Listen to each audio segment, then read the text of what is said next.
మన తెలుగు సంస్కృతి ఛానల్కి స్వాగతం. బాలలు, ఈరోజు మనం 9వ తరగతి తెలుగు ధర్మబోధ పాఠ్యాంశానికి సంబంధించినటువంటి ఉద్దేశం, నేపథ్యం, ప్రక్రియ మరియు కవి పరిచయం అనే అంశాల గురించి తెలుసుకుందాం. ముందుగా అసలు ధర్మబోధ అంటే ఏమిటి?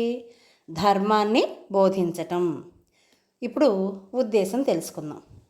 మానవులు చేసే ప్రతి పనికి, ప్రతి సంకల్పానికి వారి అంతరాత్మ అసలైన సాక్షి. అంతరాత్మ అంటే ఏంటి?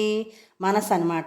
మన పెద్దవాళ్ళు మాట్లాడుతూ ఉంటారు కదా, మనస్సాక్షి అని. అది అంతరాత్మని చంపుకుంటే మనిషి తనని తాను వంచుకున్నట్లే అవుతుంది. మామూలుగా ఏం చేస్తారు? అందరూ ఎదటివాళ్ళని మోసం చేస్తారు. కానీ అంతరాత్మని చంపుకుంటే మనల్ని మనమే మోసం చేసుకున్నట్లు అవుతుందన్నమాట. గృహస్థ ధర్మాన్ని, సంతాన ప్రాధాన్యాన్ని, సత్యం యొక్క గొప్పతనాన్ని గురించి చెప్పటమే ఈ పాఠం యొక్క ఉద్దేశం. తర్వాత నేపథ్యం. విశ్వామిత్రుడు బ్రహ్మర్షి కావాలని తపస్సు చేస్తున్నాడు. అయితే దేవతలు అతని తపస్సుని భంగం చేయటం కోసం మేనక అనే అప్సరసని పంపించారట. వారిద్దరికీ ఒక బాలిక జన్మించింది. జన్మించటం అంటే ఏమిటి? పుట్టడం. ఆ శిశువుని శకుంత అనే జాతి పక్షులు కాపాడాయట. అందువల్లనే ఆమెకు శకుంతల అని నామకరణం చేసి, ఇక్కడ నామకరణం అంటే పేరు పెట్టడం అన్నమాట. నామకరణం చేసి కణ్వ మహాముని ఆమెని పెంచుకున్నాడనమాట. ఒకరోజు దుష్యంత మహారాజు వేట కోసం అటుగా వెడుతూ కణ్వ మహాముని ఆశ్రమం దగ్గర ఆగట్ట. ఆగి శకుంతలను చూసి ఆమెను గాంధర్వ వివాహం చేసుకొని తన రాజ్యానికి వెళ్ళిపోయట. ఇక్కడ గాంధర్వ వివాహం అంటే ఏంటి? వివాహాలు మొత్తం 8 రకాలుగా ఉంటాయన్నమాట. అవి ఏంటివో తెలుసుకుందాం ఇప్పుడు మనం. బ్రహ్మం, దైవం, ఆర్షం, ప్రాజాపత్యం, అసురం, గాంధర్వం, రాక్షసం, పైశాచం అనే పేర్లతోటి 8 రకాల వివాహాలు మనకి ఉన్నాయన్నమాట. అయితే ఇక్కడ దుష్యంత మహారాజు గాంధర్వ వివాహం చేసుకున్నాడు అని చెప్పారు కదా. గాంధర్వ వివాహం అంటే ఏంటి? స్త్రీ పురుషులు ఇద్దరూ కూడా ఒకరికొకరు ఇష్టపడి చేసుకునేటటువంటి వివాహాన్ని గాంధర్వ వివాహం అని అంటారనమాట. అప్పుడు శకుంతలకి భరతుడు అనేటటువంటి కుమారుడు దుష్యంతుని వల్ల జన్మించాడనమాట. మరి ఆడపిల్లలకి పెళ్ళైపోయిన తర్వాత అత్తవారింటికి పంపించేస్తారు కదా, అలాగే కణ్వ మహాముని కూడా తల్లి బిడ్డలను అంటే శకుంతలని, భరతుడిని ఇద్దరిని కూడా అత్తవారింటికి పంపించాడనమాట. అక్కడ నిండు కొలువులో ఉన్నటువంటి దుష్యంతుడి దగ్గరికి ఆమె వెళ్ళినప్పుడు దుష్యంతుడు ఏం చేశాడు? ఆవిడని తిరస్కరించాడు. తిరస్కరించడం అంటే ఏంటి? నువ్వెవరో నాకు తెలియదు, నువ్వు నాకు వద్దు అని చెప్పడం అనమాట. అలా తిరస్కరించాడు. దుష్యంతుడి మాటలు విని కలత చెందిన శకుంతల. కలత చెందడం అంటే ఏంటి? మిక్కిలి బాధపడటం అన్నమాట. శకుంతల రాజుకి ధర్మబోధ అంటే ధర్మాన్ని బోధించటమే ఈ పాఠం యొక్క నేపథ్యం అన్నమాట. అర్థమైంది కదా? ఇప్పుడు ప్రక్రియ గురించి తెలుసుకుందాం. ఇది ప్రాచీన పద్య ప్రక్రియ. అంటే ఏంటి ఇక్కడ అర్థం? మన భాషలో, సాహిత్యంలో చాలా ప్రక్రియలు ఉన్నాయి.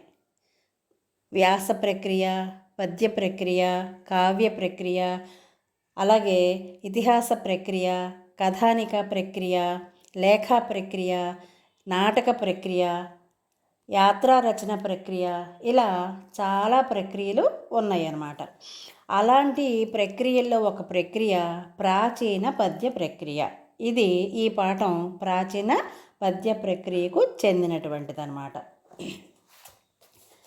చూడండి, ఇతిహాసం అనే పదానికి ఈ విధంగా జరిగింది, ఇలా జరిగింది అని అర్థం వస్తుందన్నమాట. ఇతిహాసంలో అధిక ప్రాధాన్యం కథకి ఉంటుంది. రామాయణం, మహాభారతం ఈ రెండు కూడా మన ఇతిహాసాలు. అంటే చాలా ఎప్పుడో పూర్వకాలం జరిగినటువంటి చరిత్రలు అన్నమాట. వాటిల్నే ఇతిహాసాలు అంటారు. ఇతిహాసాలలోని మూల కథను తీసుకొని మూల కథ అంటే ఏంటి?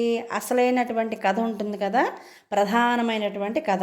దానిని తీసుకుని వర్ణనలతో అంటే వర్ణిస్తూ ఛందోబద్ధంగా అంటే ఇప్పుడు పద్యాలు రాస్తాం కదా, రాసినప్పుడు దానికి గణాలు, ఎతులు, ప్రాసలు ఇలా అన్నీ ఉంటాయి అన్నమాట. అలా రాసేదాన్ని వ్యాకరణబద్ధంగా రాసేదాన్ని ఛందోబద్ధంగా అని అంటారనమాట. అలా పద్యాల రూపంలో కావ్యంగా మలిచి రాయడాన్నే ఇతిహాస కావ్యం అని అంటారనమాట. ఈ కావ్యాలు కవి యొక్క ప్రతిభా విశేషాలని మనకి వెల్లడిస్తాయి. వెల్లడించడం అంటే ఏంటి? తెలియజేస్తాయి, తెలియపరుస్తాయి అని అర్థం. అద్భుతమైనటువంటి కథా గమనంతో పాఠకుల మనసుల్లో, అంటే పాఠకులు అంటే ఎవరు? చదివేవాళ్ళు అనమాట. ఆ కావ్యాన్ని చదివేటటువంటి వాళ్ళకి వాళ్ళ మనసుల్లో చెరగని ముద్రను వేస్తాయి. చెరగని ముద్ర అంటే ఏంటి? వాళ్ళకి ఎంతో ఇష్టంగా గుర్తుండిపోయేలాగా, రసానుభూతిని కలిగించేలాగా ఉంటుందన్నమాట. అర్థమైంది కదా? ఇప్పుడు కవి పరిచయం గురించి తెలుసుకుందాం. ఈ పాఠాన్ని రచించినటువంటి కవి ఎవరు? నన్నయ్య భట్టు. అక్కడ కనపడుతోంది కదా మనకి చిత్రంలో. నన్నయ్య భట్టు 11వ శతాబ్దపు కవి, 11వ శతాబ్దానికి చెందినటువంటి కవి. ఈయన రాజమహేంద్రవరాన్ని రాజధానిగా చేసుకొని ఆంధ్రదేశాన్ని పరిపాలించినటువంటి తూర్పు చాళుక్య రాజైన రాజరాజ నరేంద్రుని ఆస్థానంలో ఉండేటటువంటి కవి. వేదవ్యాసుడు సంస్కృతంలో మహాభారతాన్ని రచించాడని మనకు తెలుసు కదా. ఆ సంస్కృతంలో రచించిన మహాభారతాన్ని ఆంధ్రీకరించిన కవిత్రయంలో మొదటివారు. ఆంధ్రీకరించడం అంటే ఏమిటి? సంస్కృతంలో ఉన్నదాన్ని ఆంధ్ర భాషలోకి అంటే తెలుగు భాషలోకి మార్చి రాయడాన్నే ఆంధ్రీకరించడం అని అంటారు. అలా ఆంధ్రీకరించిన కవిత్రయంలో మొదటివారు. కవిత్రయం అంటే ఏమిటి? మనం ఒక సందర్భంలో చెప్పుకున్నాం, ఎర్రన్న గారి గురించి తెలియచేసేటప్పుడు చెప్పుకున్నాం మనం. కవిత్రయం అంటే ముగ్గురు కవులు, త్రయం అంటే ముగ్గురు, కవి అంటే ముగ్గురు కవులు అన్నమాట. నన్నయ్య, తిక్కన, ఎర్రన. వాళ్ళ ముగ్గురిలో మొదటివారు అంటే మొట్టమొదటి కవి నన్నయ్య అన్నమాట. ఈయన ఆది పర్వం, సభాపర్వం, అరణ్య పర్వంలో సగభాగాన్ని ఆంధ్రీకరించారు. అంటే ఏంటి? అరణ్య పర్వంలో సగభాగం అంటే 4వ ఆశ్వాసంలో ఉన్నటువంటి 142వ పద్యం వరకు కూడా ఈయన ఆంధ్రీకరించారనమాట మహాభారతాన్ని. తర్వాత చాముండికా విలాసం, ఇంద్ర విజయం అనే కావ్యాలను, ఆంధ్ర శబ్ద చింతామణి అనే వ్యాకరణ గ్రంథాన్ని కూడా నన్నయ్య గారు రాశారని ప్రతీతి అనమాట. ఈయనకి బిరుదులు కూడా ఉన్నాయి కదా, ఏమిటో తెలుసుకుందామా? ఆది కవి అంటే తెలుగులో మొట్టమొదటి కవి.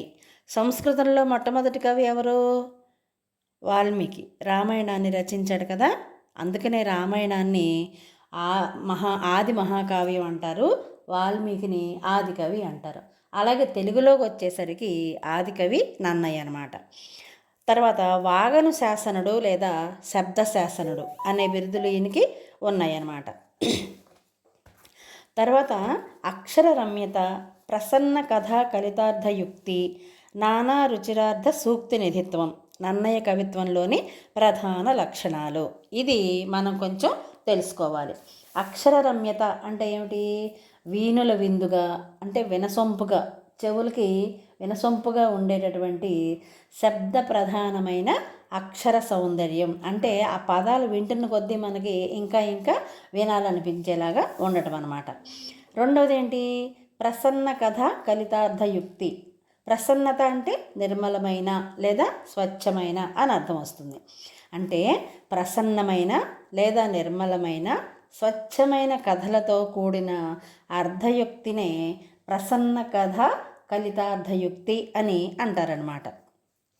మూడవది నానా రుచిరార్థ సూక్తి నిధిత్వం.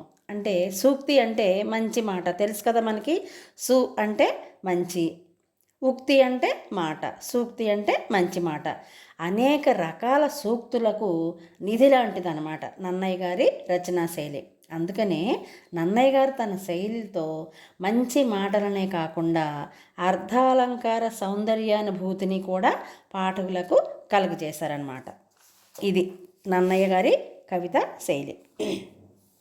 తరువాత అనువాద పద్ధతి అంటే ఏమిటి? ఒక భాషలో ఉన్నదాన్ని వేరొక భాషలోకి మార్చి రాయడాన్నే అనువాద పద్ధతి అని అంటారు. అనువాద పద్ధతిలో కానివ్వండి, రచనా శైలిలో కానివ్వండి, నన్నయ్య గారు ఆయన తర్వాత వచ్చినటువంటి కవులకు మార్గదర్శిగా నిలిచారన్నమాట. నారాయణ భట్టు, పావులూరి మల్లన, వేములవాడ భీమకవి, మల్లియ రేచన, అధర్వణుడు మొదలైన వారు నన్నయ్యకు సమకాలికులు అంటే ఏమిటి? నన్నయ్య గారు జీవించిన కాలంలోనే వీళ్ళు కూడా జీవించారు అని అర్థం అన్నమాట. ప్రస్తుత పాఠ్యభాగం నన్నయ్య భట్టు రచించినటువంటి శ్రీమదాంధ్ర మహాభారతంలోని ఆదిపర్వం చతుర్థాశ్వాసంలోనిది. చతుర్థ అంటే ఏంటి? నాలుగవ ఆశ్వాసంలో నుంచి స్వీకరించబడిందనమాట. అర్థమైంది కదా అందరికీ? మరిన్ని వీడియోల కోసం చూస్తూనే ఉండండి మన తెలుగు సంస్కృతి ఛానల్.